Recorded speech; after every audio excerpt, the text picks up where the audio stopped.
Good morning, everyone. Welcome to our virtual tabling.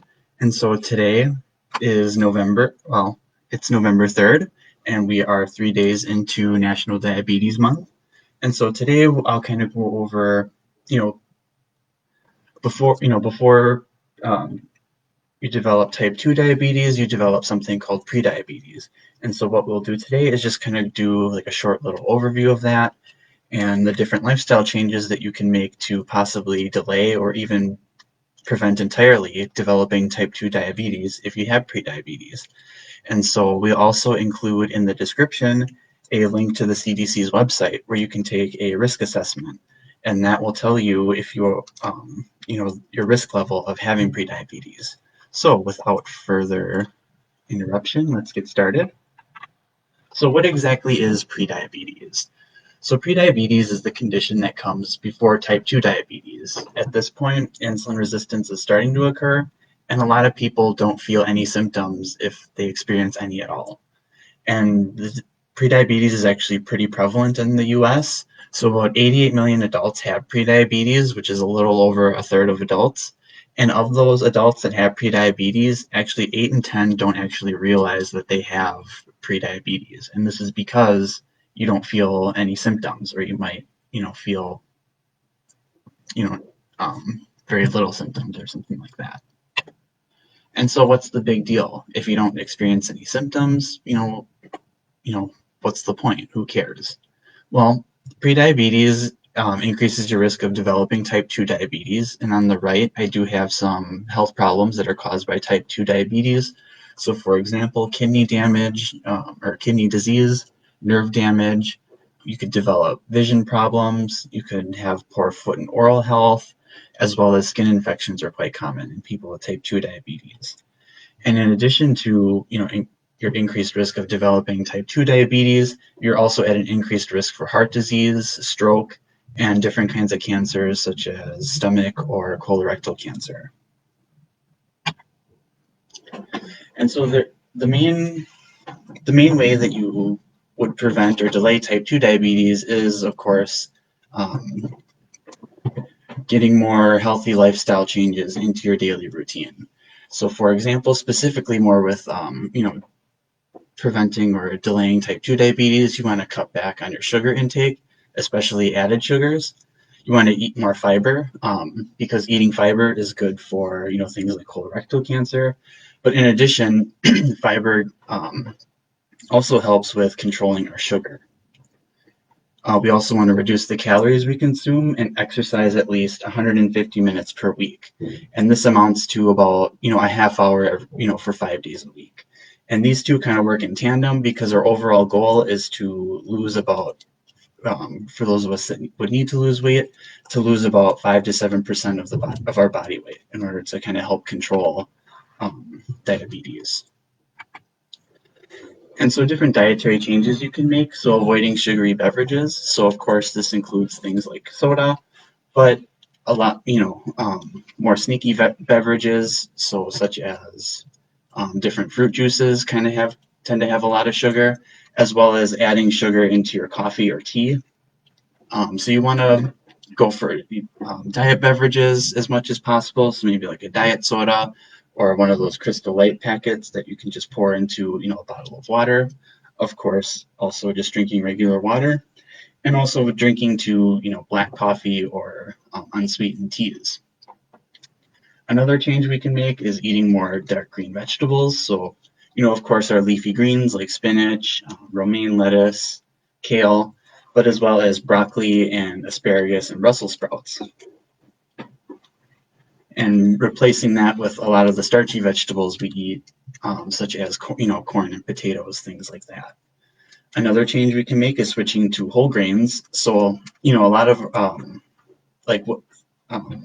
grains like white bread or even like white rice, they tend to be highly processed, and with that that processing that goes on in the production of those foods, a lot of the nutrients are stripped away and a lot of the fiber is stripped away.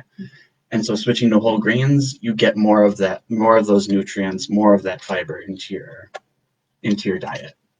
And then also eating more fruits in place of sweets.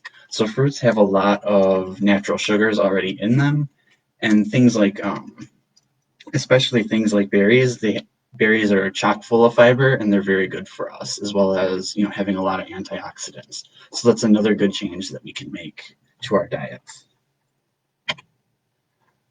And then I probably sound like a broken record, but always reading your food labels. Labels have a lot of great information, and they can tell you a lot about how nutritious a certain food product is. And so for diabetes, we specifically want to look at total carbohydrates, because here we can look at our fiber intake. We can make sure that we're getting our fiber, but then we're also checking to see how much sugar is actually in that food product. And in addition, which was recently enacted by the FDA, food companies are required to put how many added sugars are in a particular package of food. So that's another thing that we're able to track now and keep track of.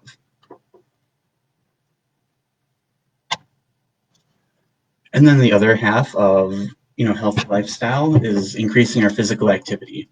And so the first kind of tip would be to choosing activities that you want to do. And I can't stress this enough. You don't have to go to a gym. You don't have to run.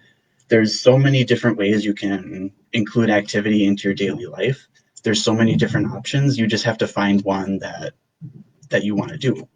And it can be a little bit of trial and error, just because you might have to try several different things to find something you like. But once you do, it'll start to become a really good choice for you, because you actually look forward to doing it, and you actually want to go out and do it, as opposed to having that mindset where you think, oh, I don't want to do this. You'll be more inclined to do it. And then you can also get creative. So if maybe you're too busy, we all have a lot of family obligations or work obligations. We also tend to have a lot of stress, and we might not want to set aside some time to just strictly exercise. So you can get creative with adding different physical activity into your daily routine. So just as an example, you can park further away at the grocery store. You can take the stairs as much as possible, as opposed to taking like the elevator or the escalator. Or you can get off a bus stop or two, or go further a little bit along, maybe like a block along your bus stop route. So you're getting onto a bus stop that's further away from where you live. And so one other resource that you can use to kind of help enact these lifestyle changes is the National Diabetes Prevention Program. So it's a group program with people with prediabetes, and the main focus of it is to learn different lifestyle changes and skills. So you'll learn things about nutrition. So learning about macronutrients, learning about sugars and how they affect our health, how nutrients affect our health, as well as cooking techniques and kind of what to look out for. Maybe if you're at a restaurant and you're trying to eat healthier, you'll learn different exercises, not necessarily like it's an aerobics class, but different ways you can kind of sneak movement into your daily routine, and how to safely build up increasing amounts of exercise into your daily life. And so in addition to those two kind of lifestyle changes, you also learn about stress management, because that's kind of the other big piece of the battle is, if you're too stressed out, you're not going to have time to focus on nutrition and exercise. So being able to manage manage your stress and manage the stresses going on in your everyday life, that's vastly important.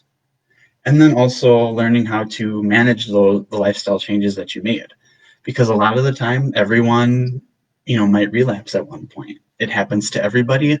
And so it's learning to recognize that we're not all perfect. We might relapse. We might have a week where we don't meet our exercise goals, or maybe we don't meet our nutrition goals, but then we're learning how to recover from those. And so that is all that I have for you today. So let us know if you have any questions. Of course, you can email us at healthpromotion@glick.net, or you can comment below. And so I will see you next time on another diabetes related video. Thank you. Goodbye.